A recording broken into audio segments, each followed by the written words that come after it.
There is a new number one overall prospect, according to Baseball America, Scotty Braun, with BA's JJ Cooper and Geoff Pontes. And that new number one is in the big leagues right now.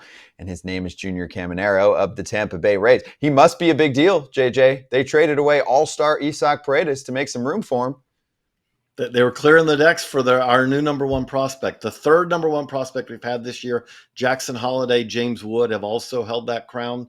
I feel like that this is a very solid number one, to ascend to the throne. Caminero has some of the best power we've seen in the minors this year and last year. We're seeing it now in the big leagues already. This is a guy who should fit in the middle of the Rays lineup for, I don't want to say for, a decade because it's the Rays, but for as long as they can until they turn around and trade him for their next number one prospect who they have in 2030, 2031 or whatever it is. That's kind of the Rays way. But Geoff, when we look at Caminero, I feel like that this is the kind of number one prospect who he could have been number one at any point in this year. And I'd have felt good about it because when you talk about a guy with this kind of youth, solid hitting ability to go with this massive power, it's a pretty good package. Yeah, I mean, I think you look at Caminero and there just aren't many players in the game that, have the sort of plate skills that he has. When we talk about contact numbers in terms of percentiles, he's in the top, 70th percentile in terms of zone contact. And he does that while being in the 99th percentile in terms of 90th percentile exit velocity, max exit velocity, which in the minors this year was 117.2. You'd like to see a few more fly balls, a few more line drives. There's a heavy rate of ground ball contact, but I think you see that from younger hitters that have decent approach, that make good contact, and also make a fair amount of contact, a high rate of contact as well.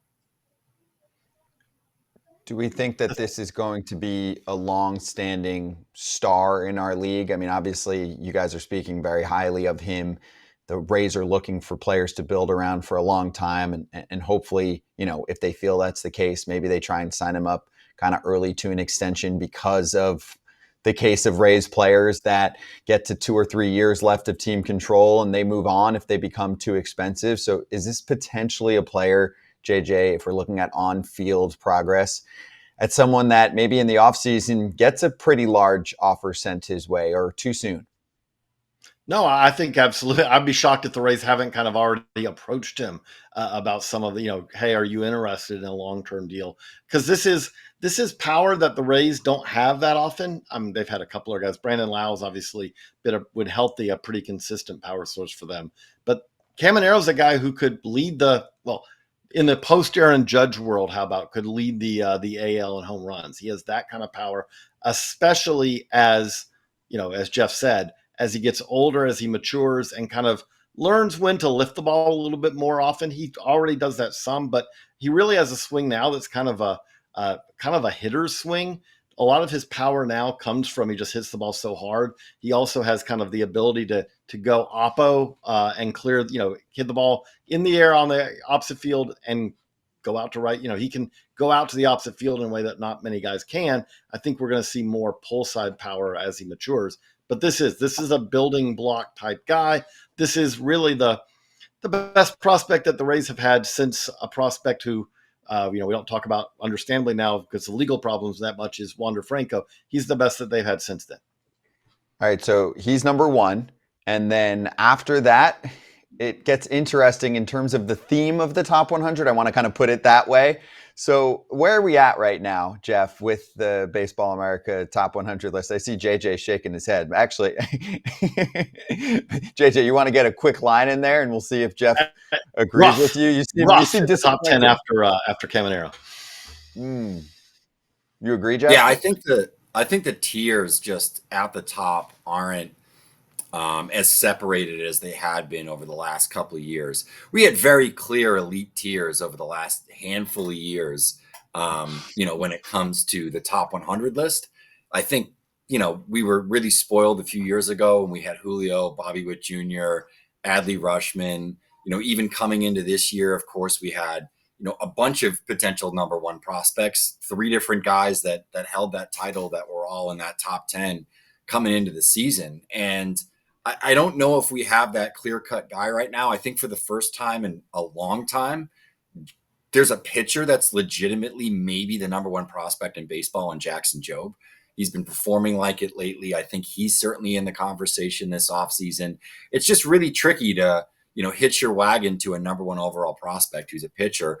I know Andrew Painter didn't end up being the number one, but was somewhat in consideration as a dark horse a few years ago, and then goes into spring training, and we haven't seen him since. So, it's one of those things where there's no like clear-cut hitters we haven't seen at the major league level that performed in an outstanding way that makes you go, all right, that guy's clearly the number one or a top 3 prospect. We don't really have that conversation. It's this mesh of sort of like 5 to maybe even 10 different players that you could make a case for.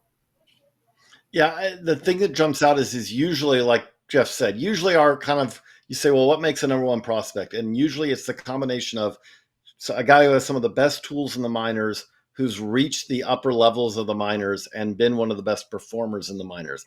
You check those 3 boxes and you're a number one prospect candidate. We saw that with Jackson Holliday. We saw that with James Wood. We saw that with Junior Caminero, Adley Rushman, Gunnar Henderson. We can talk about all these guys, and they checked all those boxes. Well, the problem we have right now is the guys who tools-wise are your top position prospects, Dylan Cruz, Walker Jenkins, Samuel Basayo, guys like that, have had either, have had solid seasons, but none of them had that year where you say, okay, that's just heads and shoulders the best player. Jackson Holliday was our minor league player of the year last year as one of the youngest guys at every level he played at. He was also one of the best players, best performers in the minors. The best performers in the minors this year are guys who are kind of in that next tier of prospects, like Christian Campbell. Trey Morgan's having an amazing year, but I don't think that a college LSU product first baseman who was in A-ball for much of the year doesn't have a ton of power. That's not a number one prospect. It's a guy who's having an incredible year, who's a good prospect, but we don't have that combo of the position player who's lit up the minors and on top of that has the tools that say, okay, this is a top tier prospect from a tools perspective. We have a little bit, it's going to be a very fun, interesting debate we have in the offseason if Caminero graduates at the very end of the season. If not, it might be one of the safer number ones we've had in a while, just because, again, I think Jackson Jobe, like Geoff said, is probably our other discussion. We do have some pitchers, Jackson Jobe, Chase Dollander, Noah Schultz, who are all interesting. Man, it's tough to go, okay, I'm going to go with a pitcher number one, even though Paul Skeens is making the argument that maybe we should be a little bit more willing to do that.